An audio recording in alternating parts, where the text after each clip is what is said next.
Hi friends, welcome back to Jazi's Magic Kitchen. അപ്പോൾ നമ്മൾ ഇന്ന് ഇവിടെ തയ്യാറാക്കാൻ പോകുന്നത് നോമ്പിനൊക്കെ നമുക്ക് ചെയ്യാൻ പറ്റിയ 3 സ്നാക്ക് റെസിപ്പിയാണ് ഏത്തപ്പഴം കൊണ്ടുള്ള. അപ്പോൾ എല്ലാവരും ഇത് ട്രൈ ചെയ്ത് നോക്കൂ. നമുക്ക് ഇനി റെസിപ്പിയിലോട്ട് കിടക്കാം. ഫസ്റ്റ് നമുക്ക് പഴം നിറച്ചത് തയ്യാറാക്കാം. അപ്പോൾ അതിനുവേണ്ടി ഞാനിവിടെ 3 ഏത്തപ്പഴമാണ് എടുത്തിരിക്കുന്നത്. ഒരു മീഡിയം സൈസ് പഴുപ്പുള്ള ഏത്തപ്പഴം വേണം. പിന്നെ 1 കപ്പ് തേങ്ങ, പിന്നെ 1/4 കപ്പ് നട്ട്സ് റൈസിൻസ്, പിന്നെ 1/2 കപ്പ് മൈദ വേണം. ഫസ്റ്റ് നമുക്ക് ഇതിൻ്റെ ഫില്ലിങ് തയ്യാറാക്കണം. അപ്പോൾ അത് നെയ്ക്കകത്ത് ഈ തേങ്ങയും നട്ട്സ് റൈസിൻസൊക്കെ ഒന്ന് നന്നായിട്ടൊന്ന് വഴറ്റി എടുത്തിട്ട് വേണം അത് ഈ ഏത്തപ്പഴത്തിനകത്ത് ഫില്ല് ചെയ്തതിന് ശേഷം വേണം ഇതൊന്ന് ഫ്രൈ ചെയ്തെടുക്കാൻ. അപ്പോൾ ആദ്യം നമുക്ക് ഇതിൻ്റെ ഫില്ലിങ് തയ്യാറാക്കിയെടുക്കാം.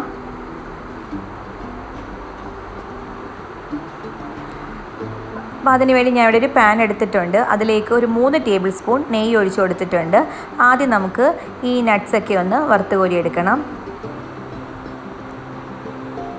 അത്യാവശ്യം 3 ടേബിൾ സ്പൂൺ നെയ്യ് തന്നെ എടുക്കണം. കാരണം ഇതിനകത്ത് ഈ നട്ട്സ് റൈസിൻസ് മാത്രമല്ല തേങ്ങയെല്ലാം നമ്മൾ ഈ നെയ്ക്കകത്ത് തന്നെയാണ് വഴറ്റിയെടുക്കുന്നത്. കുറച്ച് 3 ടേബിൾ സ്പൂൺ തന്നെ എടുത്താലും കുഴപ്പമില്ല. ഇതിൻ്റെ കളർ ഇതാ ചേഞ്ചായി വരുന്നുണ്ട്.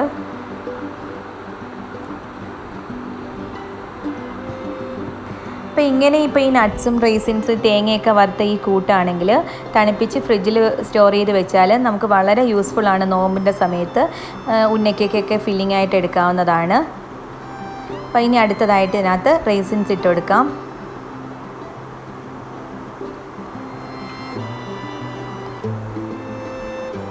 അപ്പോൾ ഇതൊക്കെ ചെയ്യുമ്പോൾ ലോ ഫ്ലെയിമിൽ വേണം ചെയ്യാൻ.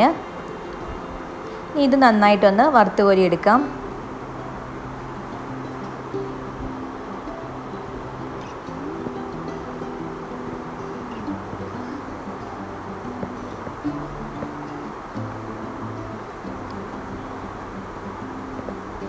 നോമ്പ് സമയത്ത് നമുക്ക് ഏറ്റവും കൂടുതൽ സമയം ഈ സ്നാക്സിന് വേണ്ടിയിട്ടാണ് എടുക്കുന്നത്. അപ്പം ഇങ്ങനെയൊക്കെ കുറച്ച് നേരത്തെ ചെയ്ത് വെച്ചാൽ ഒരുപാട് സമയം നമുക്ക് കിട്ടുന്നതാണ്. ഇനി അടുത്തതായിട്ട് നമുക്ക് ഈ തേങ്ങ വറുത്ത് കോരി എടുക്കണം. ഈ തേങ്ങയൊക്കെ ഇങ്ങനെ ഇതിനകത്ത് നെയ്ക്കകത്ത് ഇങ്ങനെ വറുക്കുന്ന സമയത്ത് ലോ ഫ്ലെയിമിലും വേണം. നമ്മൾ അതിൻ്റെ അടുത്ത് തന്നെ നിൽക്കുക തന്നെ ചെയ്യണം, അല്ലെങ്കിൽ ഇത് കരിഞ്ഞു പോകാൻ ചാൻസ് കൂടുതലാണ്. അപ്പം അങ്ങനെ ആയിക്കഴിഞ്ഞാൽ മൊത്തത്തിൽ ആ ടേസ്റ്റ് അങ്ങ് മാറും.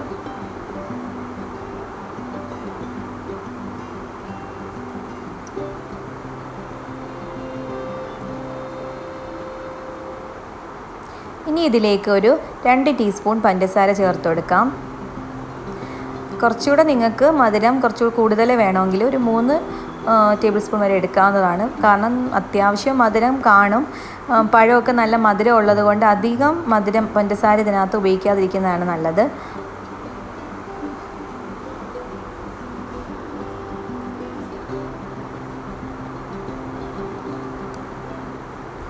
തേങ്ങയുടെ കളറൊക്കെ ഒന്ന് ചേഞ്ചായി വരുന്നുണ്ട്.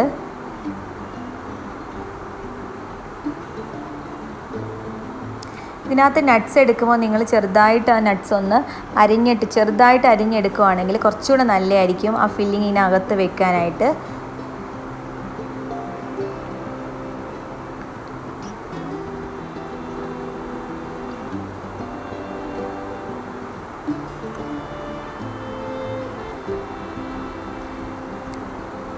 കുറച്ച് സമയം എടുക്കും കേട്ടോ ഈ തേങ്ങ ഒന്ന് ഇതായി കളർ ചേഞ്ചായി വരാൻ.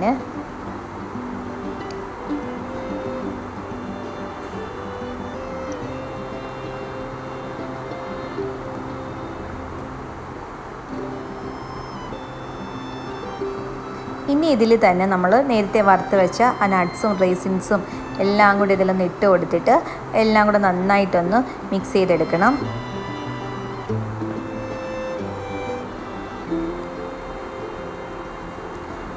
അപ്പം നമ്മുടെ ഫില്ലിങ് ഇതാ റെഡി ആയിട്ടുണ്ട്. ഇനി ഇതൊരു സൈഡിലേക്ക് മാറ്റി വെക്കാം.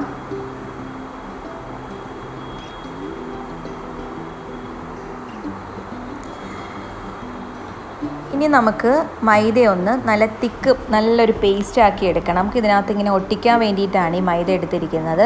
അപ്പോൾ നമുക്ക് കുറച്ചായിട്ട് വെള്ളം ഒഴിച്ചിട്ട് ഒറ്റയടിക്ക് ഫുൾ വെള്ളം ഒഴിക്കരുത്. കുറച്ച് വെള്ളം ഒഴിച്ചതിന് ശേഷം ഒന്ന് നന്നായിട്ട് മിക്സ് ചെയ്ത് നല്ലൊരു തിക്കായിട്ടൊരു പേസ്റ്റ് ആക്കി എടുക്കണം.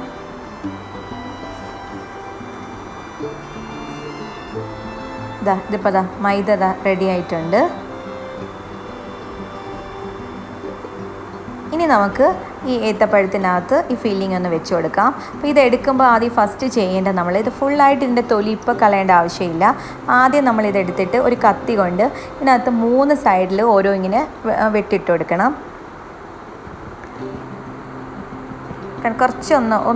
കുറച്ച് ഡീപ്പായിട്ട് കുറച്ച് അകത്തോട്ട് കയറ്റിയിട്ട് വേണം ഇതിടാൻ. കാര്യം ഇതിനകത്ത് നമുക്ക് ആ ഫില്ലിങ് നിറയ്ക്കാനുള്ളതാണ്.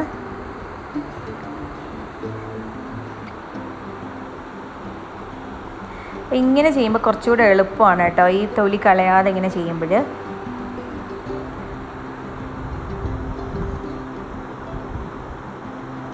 അപ്പോൾ 3 സൈഡിൽ ഇട്ട് കൊടുത്തിട്ടുണ്ട്. ഇനി നമ്മൾ കൈ കൊണ്ട് തന്നെ ഇതിനകത്തോട്ട് ഈ ഫില്ലിങ് വെച്ച് കൊടുക്കാവുന്നതാണ്.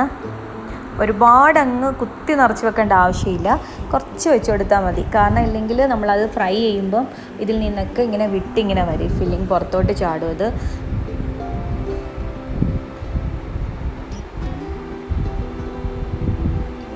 ഇങ്ങനെ ഇനി 3 സൈഡും വെച്ച് കൊടുക്കണം.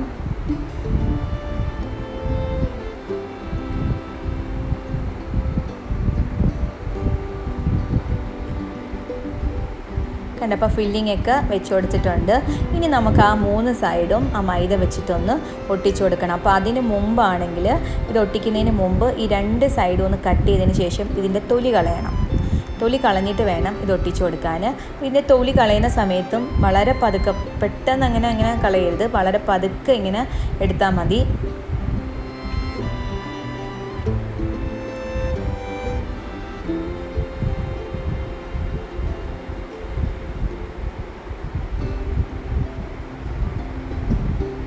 കണ്ടോ, അപ്പോൾ നല്ല റെഡി ആയിട്ട് എടുപ്പുണ്ട്. ഇനി ആ മൈദയുടെ പേസ്റ്റ് ഒന്ന് നമുക്കിത് ഈ 3 സൈഡിലും തേച്ച് കൊടുക്കാം.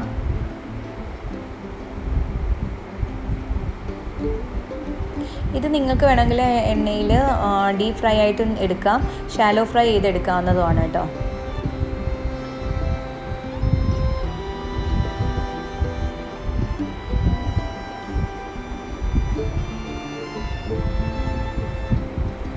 ഓരോ സൈഡും നന്നായിട്ട് തേച്ച് കൊടുക്കണം. തേച്ച് കൊടുത്തിട്ട് ഇത് ഓയിലൊന്ന് ഫ്രൈ ചെയ്തെടുക്കണം. അപ്പോൾ ഞാൻ ഓയിൽ ഇട്ട് കൊടുത്തിട്ടുണ്ട്. ഒരു മീഡിയം ഫ്ലെയിമിൽ വേണം ഇത് ഫ്രൈ ചെയ്തെടുക്കാൻ. ഓരോ സൈഡും ഇങ്ങനെ തിരിച്ചും മറിച്ചും ഇങ്ങനെ ഇട്ട് കൊടുത്ത് അങ്ങനെ 3 സൈഡിലും ഇങ്ങനെ ഓയിലിങ്ങനെ ഇട്ട് കൊടുക്കണം. തിരിച്ചും മറിച്ചും ഇട്ട് കൊടുക്കുന്നാലേ ഇത് നന്നായിട്ട് ഇത് ഫ്രൈ ചെയ്ത് കിട്ടത്തുള്ളൂ.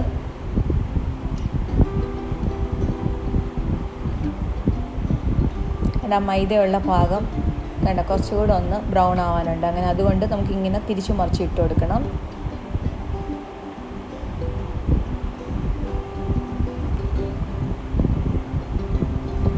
അപ്പോൾ എല്ലാം ബ്രൗൺ നിറമായി വന്നിട്ടുണ്ട്. ഈ ഒരു ബ്രൗൺ നിറമാവുന്ന സമയത്ത് വേണം ഇത് എണ്ണയിൽ നിന്ന് കോരിയെടുക്കാൻ.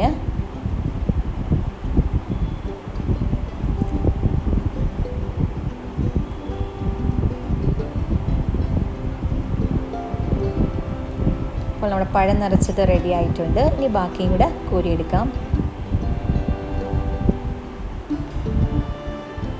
ഇനി അടുത്ത സ്നാക്ക് എന്ന് ചോദിച്ചാൽ നമ്മൾ പഴം പുഴുങ്ങിയിട്ടുള്ള സ്നാക്കാണ്. അതിന് വേണ്ടി ഞാനിവിടെ കുറച്ച് ഏത്തപ്പഴം പുഴുങ്ങി വെച്ചിട്ടുണ്ട്. പിന്നെ ഒരു 3 മുട്ട എടുത്തിട്ടുണ്ട്, 1 കപ്പ് ബ്രെഡ് ക്രംസ്, ഒരു 2 ടേബിൾ സ്പൂൺ അരിപ്പൊടിയും കൂടെ എടുത്തിട്ടുണ്ട്. അപ്പോൾ ഇതിൽ നിന്ന് 2 സ്നാക്കാണ് നമ്മൾ തയ്യാറാക്കുന്നത് ഈ പുഴുങ്ങിയ ഏത്തപ്പഴം വെച്ചിട്ട്. അപ്പോൾ കുറച്ച് എടുത്തിട്ട് നമുക്കൊന്ന് മാറ്റി വെക്കാം. ഏകദേശം ഞാനിവിടെ ഒരു 8 ഏത്തപ്പഴമാണ് എടുത്തിരിക്കുന്നത് കേട്ടോ, ഈ പുഴുങ്ങി എടുത്തിരിക്കുന്നത്. പുഴുങ്ങിയിട്ട് നന്നായിട്ട് ഇത് ഉടച്ച് വേണം എടുക്കാൻ. ഇതിൻ്റെ നാരും ആ കുരുവൊക്കെ കളഞ്ഞതിന് ശേഷം വേണം ഇത് ഉടച്ചെടുക്കാൻ. ഇതിലേക്ക് നമ്മൾ എടുത്ത് വെച്ചിരിക്കുന്ന അരിപ്പൊടി ചേർത്ത് കൊടുക്കണം. ഇപ്പോൾ നമ്മൾ ഉണ്ടാക്കുന്ന സ്നാക്ക് പഴം വടയാണ്. അപ്പോൾ അതിന് വേണ്ടിയിട്ടാണ് ഈ നമ്മൾ അരിപ്പൊടി വെച്ചിട്ട് ഇത് നന്നായിട്ട് മിക്സ് ചെയ്തെടുക്കുന്നത്. എന്നിട്ട് നമ്മൾ കയ്യിൽ കുറച്ച് ഓയിലൊന്ന് സ്പ്രെഡ് ചെയ്തതിന് ശേഷം ഇത് ഓരോ ബോൾസ് ആക്കി എടുക്കണം. ഈ അരിപ്പൊടി ചേർക്കുന്നത് നമുക്ക് ഇങ്ങനെ ചെയ്യാൻ നല്ലൊരു ഗ്രിപ്പ് നമുക്ക് കിട്ടും ഈ അരിപ്പൊടി ചേർത്താൽ. പിന്നെ നടുക്ക് വട നമ്മൾ ചെയ്യുന്ന പോലെ ഒരു ഹോൾ ഇങ്ങനെ നടുക്കിട്ട് കൊടുക്കാം. എന്നിട്ട് ഇത് മുട്ടയിലൊന്ന് ഡിപ്പ് ചെയ്ത് ബ്രെഡ് ക്രംസിലൊന്ന് കോട്ട് ചെയ്തിട്ട് വേണം ഫ്രൈ ചെയ്തെടുക്കാൻ.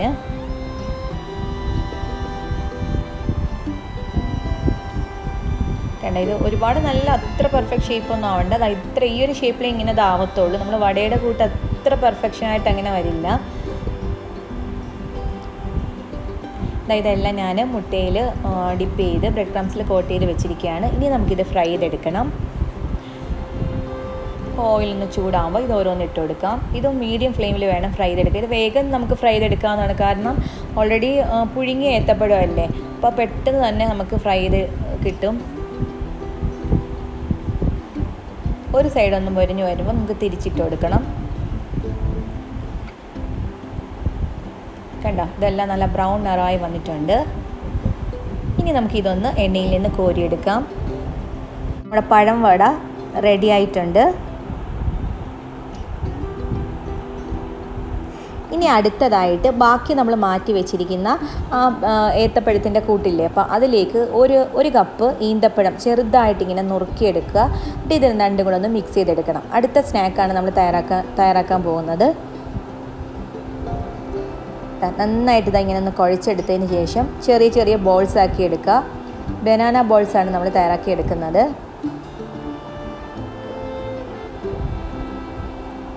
എപ്പോഴും ഈ ഏത്തപ്പഴം എടുക്കുമ്പം അധികം പഴുത്തതോ ഒരു മീഡിയം പഴുപ്പുള്ളതാവണം എടുക്കാൻ. അധികം പഴുത്തതാകുമ്പോൾ നമുക്കിങ്ങനെ ചെയ്യാൻ ഭയങ്കര ബുദ്ധിമുട്ടായിരിക്കും. ഇപ്പോൾ ഞാൻ ഇതെല്ലാം ബോൾസാക്കി വെച്ചിട്ടുണ്ട്. ഇനി നമുക്ക് ഒരു ബാറ്റർ തയ്യാറാക്കണം. അതിൽ മുക്കിയിട്ടാണ് ഇത് ഫ്രൈ ചെയ്തെടുക്കുന്നത്. നമ്മൾ പഴംപൊരിക്കൊക്കെ ബാറ്റർ എടുക്കത്തില്ലേ, അപ്പോൾ അതേപോലെ തന്നെ ഞാനിവിടെ 1 കപ്പ് മൈദയാണ് എടുത്തിരിക്കുന്നത്. ഇതിലേക്ക് ഒരു 2 ടീസ്പൂൺ പഞ്ചസാര, ഒരു 1/4 ടീസ്പൂൺ മഞ്ഞൾപ്പൊടി, ഒരു 1/4 ടീസ്പൂൺ ഉപ്പ് ചേർക്കുക. എന്നിട്ട് ഇതെല്ലാം കൂടെ നന്നായിട്ടൊന്ന് മിക്സ് ചെയ്തെടുക്കണം. എന്നിട്ട് ഇനി ഇതിലേക്ക് കുറച്ചായിട്ട് നമുക്ക് വെള്ളം ഒഴിച്ചു കൊടുത്തിട്ട് നല്ലൊരു ബാറ്റർ തയ്യാറാക്കിയെടുക്കണം.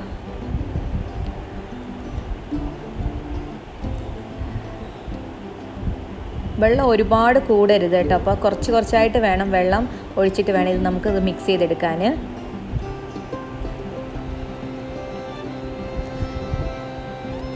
നമുക്കൊരു പാൻ വെച്ചിട്ട് അതിനാവശ്യാനുസരണം എണ്ണ ഒഴിച്ചിട്ട് എണ്ണ ചൂടാകുമ്പം ഈ ബാറ്ററിനകത്ത് ആ ബോൾസ് ഓരോന്ന് മുക്കിയിട്ട് ഫ്രൈ ചെയ്തെടുക്കണം. ഇത് മീഡിയം ഫ്ലെയിമിൽ വേണം ഇത് ഫ്രൈ ചെയ്തെടുക്കാൻ.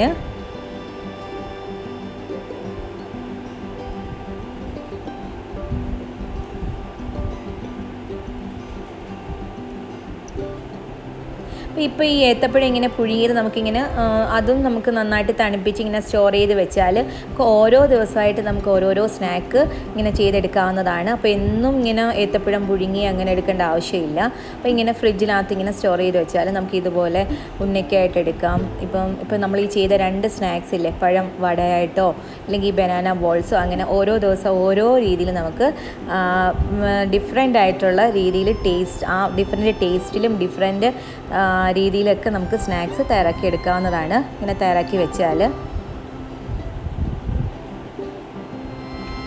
ഇതിപ്പോൾ അതാ കളർ ചേഞ്ചായി വന്നിട്ടുണ്ട്. നമുക്കിത് എണ്ണയിൽ നിന്ന് കോരിയെടുക്കാം. ഇപ്പോൾ നമ്മുടെ ബനാന ബോൾസും റെഡി ആയിട്ടുണ്ട്. അപ്പോൾ നമ്മൾ ഇഫ്താറിന് വേണ്ടിയിട്ടുള്ള 3 സ്നാക്ക് റെസിപ്പിയാണ് ഇന്നിവിടെ തയ്യാറാക്കിയത്. പഴം നിറച്ചത്, പഴം വട, പിന്നെ ഈ ബനാന ബോൾസ്. ഇതൊക്കെ എല്ലാവരും ഒന്ന് ട്രൈ ചെയ്ത് നോക്കണം. വളരെ ടേസ്റ്റായിട്ടും ഉള്ള സ്നാക്സാണ്. അപ്പോൾ ഇൻഷാ അല്ലാഹ് അടുത്തൊരു റെസിപ്പിയുമായി നമുക്ക് വീണ്ടും കാണാം. Thank you.